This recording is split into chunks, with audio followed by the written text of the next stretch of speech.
ठठेरी बाजार के दुकानदारों को पता चला कि विजय पांडे जी के साड़ू साहब जो एक्टर हैं वो आए हुए हैं, अरे पूरा ठठेरी बाजार के दुकानदार इकट्ठे हो गए भाई और इनसे जिद करने लगे अपना थोड़ा एक्टिंग का कुछ नमूना दिखाइए ना।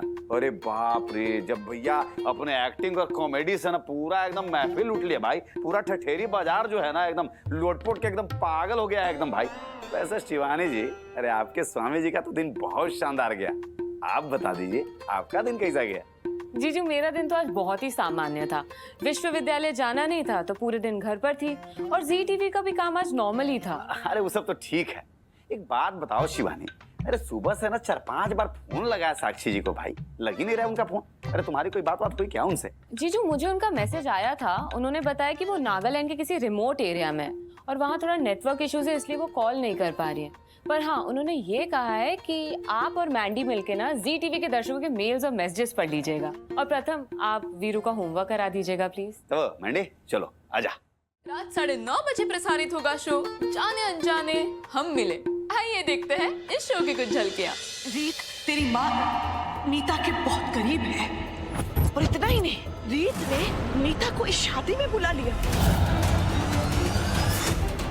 गृह प्रवेश की रस्म में दूल्हा दुल्हन को एक साथ घर में प्रवेश करना होता है। वो अजय शादी के लिए जितनी रस्में करनी थी वो मैंने कर ली और रस्में मुझसे नहीं होंगी।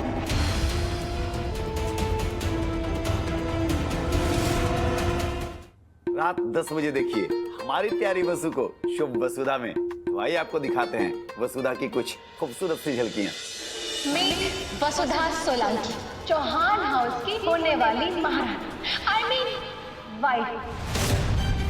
मैं अपने बेटे जैसे छोटे भाई की कसम खा के कहूँ, अरे और अभी सर के बीच कुछ ना है। क्या तुम सच में चाहती हो कि चौहान हाउस वापस लौट जाओ? जी मैडम। ठीक है, पर मेरी एक शर्त है, अगर तुम चौहान हाउस छोड़कर चले जाओ तो। वहाँ से गुजरा, वृद्ध ने उसे अपने पास बुलाया और कहा, बेटा क्या तुम मेरी थोड़ी मदद करोगे? उस लड़के की सहमति देखकर उस वृद्ध ने कहा कि मेरी गठरियां बहुत भारी हैं। इन्हें उठाकर मैं चल नहीं पा रहा हूँ। अगर तुम मेरी एक गठरी शहर तक पहुँचा दो, मैं तुम्हें सोने के 2 सिक्के दूंगा। उस वृद्ध की बात सुनते ही उस लड़के ने एक गठरी उठा ली। वो लड़का गरीब था और उसे काम की जरूरत थी। सोने के 2 सिक्के मिलने की बात से वो बहुत खुश था। जो गठरी लड़के ने उठाई वो बहुत ज्यादा भारी थी। चलते हुए लड़के ने वृद्ध से पूछा, बाबा इसमें क्या है? बेटा इसमें सिक्के भरे हैं। वह लड़का गरीब था। उसे आश्चर्य हुआ कि किसी के पास इतने सारे सिक्के भी हो सकते हैं। फिर उसने अपने मन में सोचा, पर मुझे क्या करना है? मैं कोई बेईमान तो नहीं हूँ। बाबा ने मुझे जो कहा है मैं वही करूँगा। दोनों आगे बढ़ते रहे। कुछ आगे चलते नदी आ गई और उन दोनों को नदी पार करनी थी। लड़का तो नदी में उतर गया, पर 2-2 गठरी उठाए वे वृद्ध किनारे पर ही खड़े रहे। वृद्ध ने कहा, बेटा मैं 2-2 गठरियां लेकर नदी में नहीं उतर सकता। क्या तुम मेरी एक और गठरी उठा सकते हो? इसके बदले मैं तुम्हें सोने के 2 और सिक्के दूंगा। लड़का बहुत खुश हुआ। उसे काम और पैसों की बहुत जरूरत थी। तभी वृद्ध ने कहा, तुम मेरी गठरियां लेकर भाग तो नहीं जाओगे, क्योंकि अब जो गठरी तुम उठाने जा रहे हो उसमें चांदी के सिक्के भरे हैं। वृद्ध की बात सुनकर लड़के को बहुत बुरा लगा। उसने कहा, बाबा क्या मैं आपको चोर दिखता हूँ? मैं ईमानदार इंसान हूँ। मुझे धन का जरा भी लालच नहीं, बस मेहनत की कमाई ही करना चाहता हूँ। वृद्ध ने अपनी बात पर खेद प्रकट किया। अब लड़का 2 गठरी लेकर चलने लगा। नदी पार करने के बाद एक पहाड़ी आ गई तो उस वृद्ध ने लड़के से कहा, मैं बहुत थक गया हूँ, चल भी नहीं पा रहा हूँ। पहाड़ी देखकर ही मेरी सांस फूल रही है।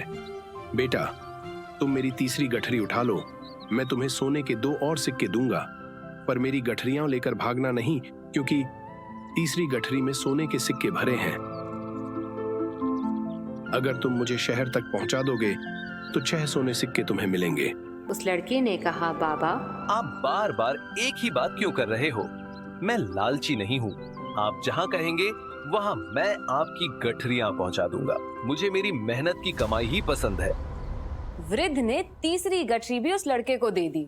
अब वो लड़का तेजी से पहाड़ी चढ़ने लगा। उस वृद्ध की 3 गठरियां पाकर लड़का बहुत खुश था।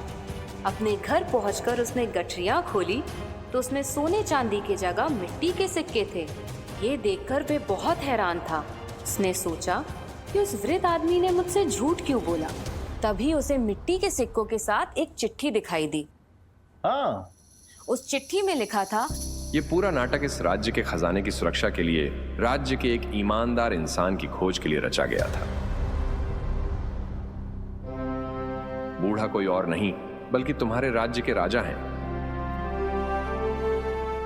अगर तुम ईमानदार रहते तो तुम्हें मंत्री पद मिलता और राजा से मान सम्मान भी मिलता, परंतु तुमने लालच किया और चोरी भी की, इसलिए तुम्हें राज्य के सैनिक जल्दी ही बंदी बना लेंगे।